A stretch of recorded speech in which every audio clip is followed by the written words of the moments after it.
আসসালামু আলাইকুম। দেশ বিদেশ টিভি থেকে হুসেন বলছি। আমার চ্যানেলে সবাইকে স্বাগত। বর্তমান ডক্টর ইউনূস সরকার সিদ্ধান্ত নিয়েছে যে তারা বাজারে যে নোট প্রচলিত আছে বঙ্গবন্ধু শেখ মুজিবুর রহমানের ছবি সম্মিলিত, সেই সব ছবি পরিবর্তন করবে। বিশেষ করে 20 টাকা, 100 টাকা, 500 টাকা এবং 1000 নোটে যে বঙ্গবন্ধুর ছবি আছে সেগুলো আর থাকবে না নতুন নোটে। এবং এটা পর্যায়ক্রমে প্রায় সব নোটই পরিবর্তন করবে তারা। এবং তারা বলছেন যে এটা করতে তাদের ম্যাক্সিমাম 1.5 বছর সময় লাগবে। এখন এই সিদ্ধান্ত জানিয়েছে অর্থ মন্ত্রণালয়, এবং অর্থ মন্ত্রণালয় সেই সিদ্ধান্ত জানিয়ে দিয়েছে বাংলাদেশ ব্যাংকে, যাতে তারা প্রয়োজনীয় ব্যবস্থা গ্রহণ করে, নকশার প্রস্তাব দেয় এবং গ্রহণ করে। এখন প্রশ্ন উঠেছে, হঠাৎ করে এই নোট পরিবর্তনের এত তাড়াহুড়ো কেন? মানে বঙ্গবন্ধুর ছবি আছে সেই জন্য? তো তার অপরাধ কি? একজন মৃত মানুষের বঙ্গবন্ধুর তার অপরাধটা কি? তাকে সরিয়ে দেবেন কেন? মানে তিনি মহান স্বাধীনতা যুদ্ধে নেতৃত্ব দিয়েছিলেন সেটি তার অপরাধ, নাকি শেখ হাসিনার পিতা বলে তার অপরাধ? এখন কথা হচ্ছে, এই যে সরিয়ে দিচ্ছেন তাকে, এটাতে এই যে স্বাধীনতা, মহান স্বাধীনতাকে ছোট করা হচ্ছে না এটা? এবং তাকে সরিয়ে আপনার কাকে বসাবেন? মানে তার চেয়ে বড় ভূমিকা কার এই দেশের জন্য? কাকে বসাবেন? জিয়াউর রহমানকে, ডক্টর ইউনূস সাহেবকে, না জামাতের ইসলাম শফিকুর রহমান সাহেবকে? কাকে বসাবেন? তাদের অবদান কি তার চেয়ে বেশি নাকি?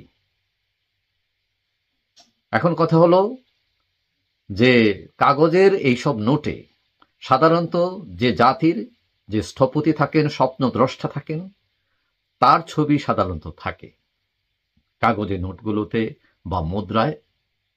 অথবা সেখানে অনেক দেশে বিভিন্ন খ্যাতিমান তাদের দেশের শিল্পী, সাহিত্যিক, বিজ্ঞানী, তাদের ছবিও মাঝে মধ্যে নোটে ছাপা হয়। এখন এই যে হঠাৎ করে বঙ্গবন্ধুর ছবি মুছে ফেলার এই যে সিদ্ধান্ত, এটা কি কোনো রাজনৈতিক চক্রান্ত কিনা? কারো কারো মনে এটা প্রশ্ন দেখা দিয়েছে। এখন কথা হচ্ছে যে মৃত মানুষের সাথে শত্রুতা করে কোনো লাভ আছে কিনা, বা এটা কতটুকু যুক্তিসঙ্গত এবং কতটুকু উদার মনের পরিচয় বহন করে। তবে অনেকেই মনে করেন যে এই সরকার যারা আছেন তারা, তাদের মধ্যে কিন্তু বন্ধু প্রেমিক প্রেমিক আছেন, কিন্তু তারপরেও এই সিদ্ধান্ত কেন? অনেকেই মনে করেন যে আওয়ামী লীগের অতি বঙ্গবন্ধু প্রীতির কারণে অনেকেই খেপে গিয়ে মানে এটা ওই দিকে ঝুঁকেছেন। তো এখন কথা হচ্ছে, বঙ্গবন্ধু এক জিনিস, শেখ হাসিনা এক জিনিস, আওয়ামী লীগ এক জিনিস। প্রত্যেকটা মানুষের তার নিজের কৃতকর্ম, এটা তার নিজস্ব, এবং একজনের জন্য আরেকজনকে কিন্তু শাস্তি দেওয়া যায় না।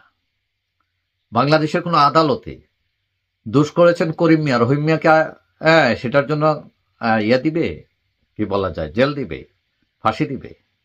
নিয়ম হলো প্রত্যেক মানুষের অ্যাকাউন্ট তার আলাদা।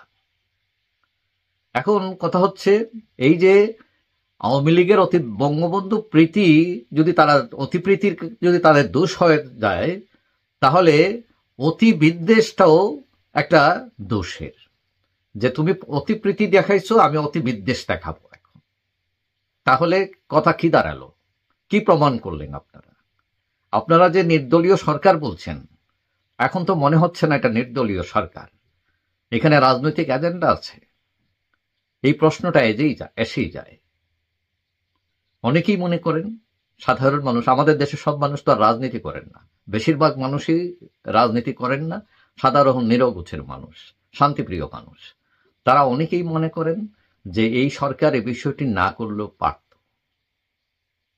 প্রত্যেক দেশেই তাদের একজন জাতির পিতাই বলেন বা একজন স্থপতিই বলেন আছে, এবং তারা এটা মানে, সকল দলই মানে। যেমন পাকিস্তান, বেশি দূরে যেতে হবে, মোহাম্মদ আলী জিন্নাহ, এখানে তো বিভিন্ন দলের মানুষ আছে, কিন্তু জিন্নাহর ব্যাপারে নো টক। কামাল আতাতুর্ক তুরস্কের, ইন্দিরার, মহাত্মা গান্ধী আমেরিকার, জর্জ ওয়াশিংটন, সবাই যার যার রাজনীতি করছে, কিন্তু এই জায়গাটায় সবাই এক থাকে। আপনি যদি ব্রিটেনে আসেন, যে ব্রিটেনের রানী ছিলেন দ্বিতীয় এলিজাবেথ, দেখবেন সবাই সব পার্টি করে, কিন্তু রানীর বিরুদ্ধে কিছু বললে কেউ এটা অ্যালাউ করে না, কারণ এটা তাদের অক্কের জায়গা।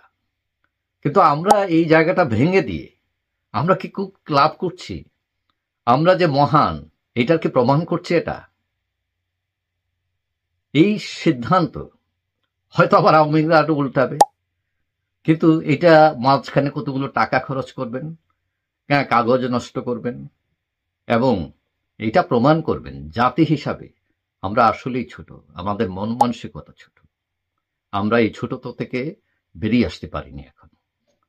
এখন প্রয়োজন যে বরত্ব প্রকাশের, কারণ স্বাধীনতার 53 বছর পরও যদি আমরা সেই একই জায়গায় পড়ে থাকি, তাহলে দেশের জন্য লাভ না, মানুষের জন্য লাভ না। অক্কের জায়গাটা ঠিক করতে হবে। যাই হোক, সবাই ভালো থাকবেন। আশা করি দেখা হবে অন্য কোনো ভিডিওতে, ইনশাআল্লাহ। আল্লাহ হাফেজ।